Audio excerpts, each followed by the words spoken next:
But this also is about the rise and fall of nations. The Shemitah gives the key about when nations rise and fall. It has to do with America. Let me give you an example how this mystery is so big, it's affected everything. Shemitah, it actually can be taken as I said, shaking or falling or collapsing. 1917, you have the year of the Shemitah. You have a collapse on Wall Street, but you also have a shaking of the nations called the First World War. The Shemitah is about collapsing.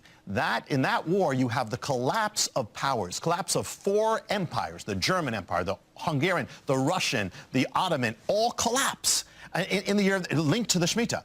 And you also have, the Shemitah is linked to the rise of nations. 1917 is the year that begins America's rise of world power on the stage. It enters the First World War. This is considered that. And so you have the beginning of this rise.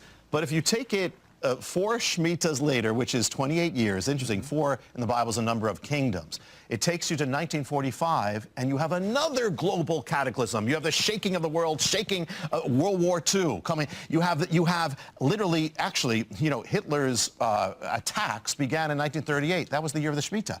Goes 7 years till 1945 until it's over. Shemitah. The Holocaust, Kristallnacht. It's noted as 1938 as the fateful year. Year of the Shemitah. Ends 1945, year of the Shemitah. When you reach the peak of the Shemitah, you also get the peak of World War II, summer of 1945. You're approaching the Shemitah's day of nullifying things. Well, this is the day of wiping out. Unleashed on the world is the greatest power of wiping out ever. The atomic nuclear warfare comes on at the end of World War. It's like this crescendo. The war ends in the last week of the Shemitah, this whole 7-year period. And actually in Berlin, the Allies have a victory parade. It's on the day of the end of the Shemitah. I mean, so world history, this launches America as the superpower of the world, even the Cold War, in the year of the Shemitah. Now, if you go one more period, you go 4 Shemitahs later, 28 years, Shemitah can mean also the fall of a nation. It gets you to 1973. Key point. 1973, America decides to legalize the killing of unborn children. Same sin ancient Israel was judged for. And that same year also is the year America loses its first war. Vietnam collapses. On the same day, August 15th, that America won the war before in the other Shemitah. And so you have this thing of the fall now. And in the same year of that fall, you have the World Trade Center, which marks the same years that America legalized the killing of its children. Huh. Okay, now with the amazing precision we've just seen in the past, what does that tell us about now in the future? The Shemitah begins September 25th. I can remember happens to be my birthday, so it's easy. September 25th, and then it goes till September 13th, 2015. Now, let me tell you, a few things. One is 2 cautions. God doesn't have to do anything. It doesn't necessarily have to happen every time. However, other caution is he can.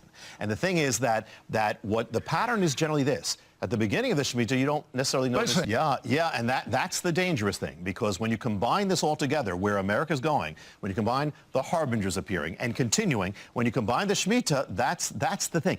The thing is this: in the last 2 Shemitahs, this is 2001, and then it's 2007 and 8. Yeah.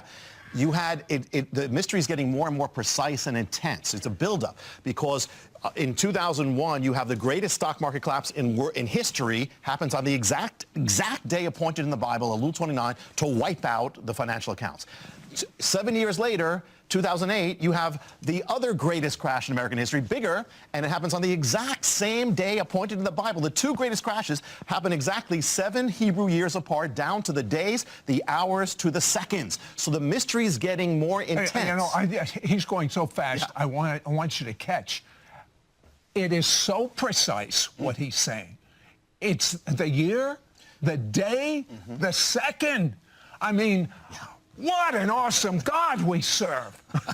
Yeah, and the thing is, what this indicates is there's an intensifying that means that the nation, we are progressing towards judgment. And that's exactly what's happening. It's in America. So, now, again, God doesn't have to do anything when we say, but I'd be aware. All right, tell me the exact date it starts and it ends. September 25th, and that's the start. Of this year. And usually, again, at the beginning, it's not necessarily so noticeable, but if something is chosen for this year, then it's usually as it builds up to its peak, that's usually when things happen, okay? Which is September 13th of 2015.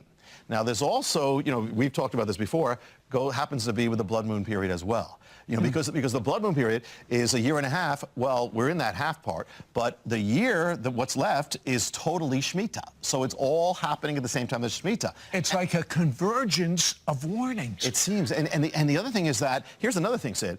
In the Bible, one of the signs of judgment is the darkening of the sun. Now, we're not saying every eclipse is. However, there's something there.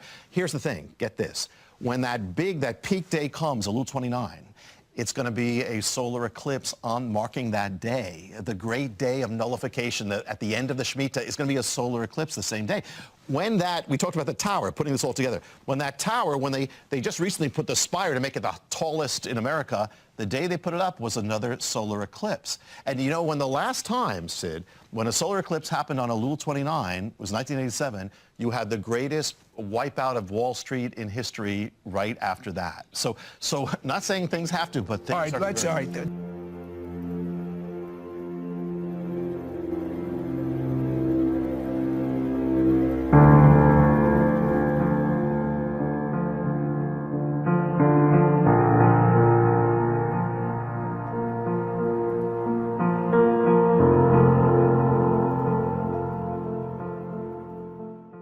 Clearly in a bit of a panic mode for all the reasons you've been citing. Look, our warning cracks were a pretty significant decline in earnings expectations for this year during the first half of the year.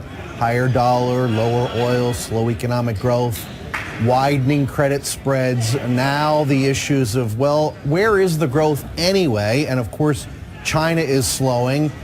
You have the technical deterioration that several guests have reported on, and you get this forced and accelerated selling. There are not a lot of people on the other side of the trade. It's August, and you often get volatility, as you know, and kind of that's what's driving things.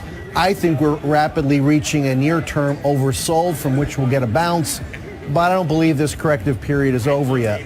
Most of the decline is probably behind us from a point standpoint, but I think we have more time to sort this out. And what is it that you're going to look for, Bob, amid this? I mean, we were asking people, is this because of the Federal Reserve raising rates potentially? Is the fear of the Fed part of this at all? Or is it just global growth and looking to China here, which had a big miss in its flash PMI overnight? Yeah, it's all of the above. The Fed is certainly in the equation. At the moment, if growth is too strong, oh my goodness, the Fed will raise rates, and that's not good.